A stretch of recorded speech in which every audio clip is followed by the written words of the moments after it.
चाहे पड़ोस का ही क्षेत्र के उस क्षेत्र में जाकर प्रचार कर सकते हैं। ऐसे ही चैतन्य महाप्रभु जो है बंगाल में उनका जन्म स्थान है, जन्म लिया और वहां उस नगर को छोड़कर पुरी में आकर वहां पर रहे और वहीं पर उन्होंने प्रचार किया।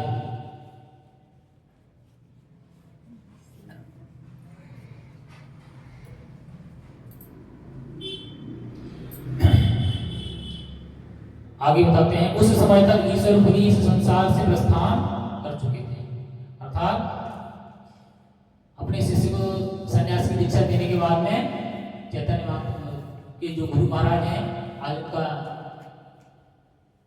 डिसप्रेस डे है अर्थात अप्रकट दिवस है, वो इस धराधाम को छोड़कर भगवान की लीला में हमेशा के लिए प्रवेश कर गए थे। और उन्होंने अपने दो शिष्य, उनके दो शिष्य थे, कौन कौन? गोविंद और काशीश्वर ब्रह्मचारी। वो नीलांचल में महाप्रभु की सेवा हेतु भेजा, अर्थात उनकी सहायता के लिए उन्होंने अपने दो शिष्य और भेजे कि ये चैतन्य महाप्रभु जो है भगवान का प्रचार करेंगे, भक्ति का प्रचार करेंगे, तो आप उनकी सहायता के लिए रहिएगा।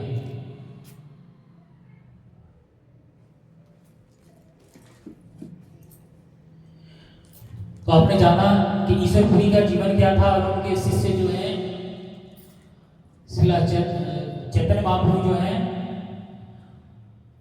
उनका आपस में क्या संबंध था। ये कथा भी है और एक वैष्णव, महान वैष्णव भक्त का जीवन परिचय है।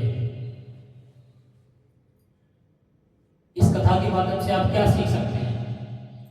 चैतन्य महाप्रभु और ईश्वर पुरी का जो जीवन है उसके माध्यम से हमें क्या सीखना चाहिए?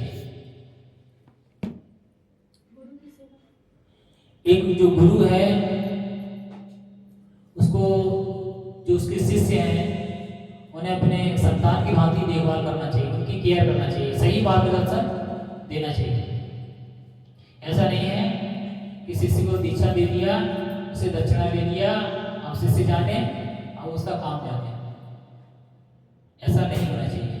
और शिष्य को भी ऐसा ही करना चाहिए, उसको ऐसा गुरु चुनना चाहिए कि जो समय आने पर उसके दर्शन कर सके और उससे मार्गदर्शन पा सके।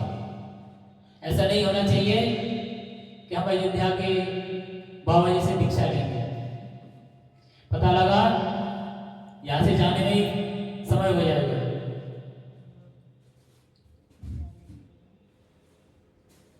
अब पता लगा बाबा जी तो कहीं गए हैं घूमने टहलने।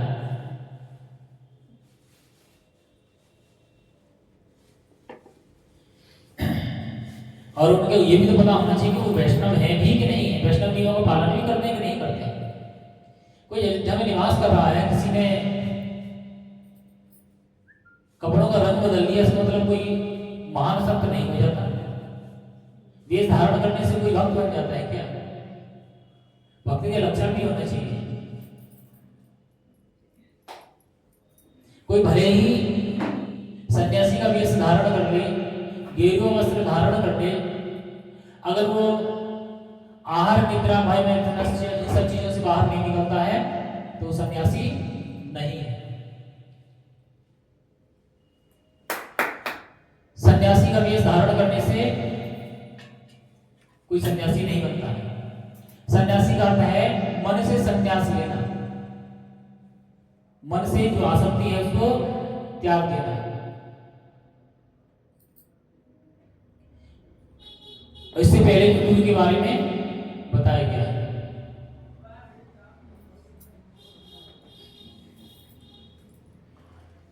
तो इसी के साथ अपनी वाणी को विराम देते हैं। आपसे दोस्तों का बहुत बहुत धन्यवाद।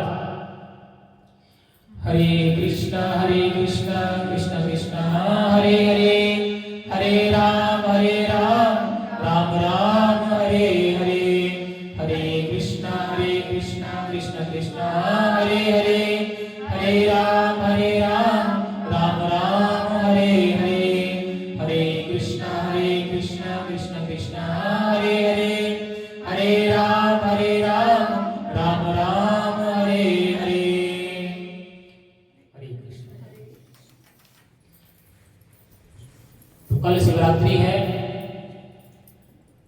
कल कौन कौन भगवान भोलेनाथ की पूजा करेंगे, कौन व्रत करेगा? बहुत सुंदर। पर भगवान भोलेनाथ से मांगना क्या है, लिस्ट क्या है आप लोगों की? पैसा रुपया गाड़ी घर बंगला उनकी मांगना है प्रभु जी, भक्ति। कुछ लोग तो बोलते नहीं, इसका मतलब ये कुछ और मांगने वाले भक्ति के अलावा और क्या मांगे, भगवान तो सब कुछ दे ही रहा है। कहते हैं जो चोर नहीं होता वो सफाई पहले देता है और जो गलत होता है चुमार मुंह बंद करके रहता है।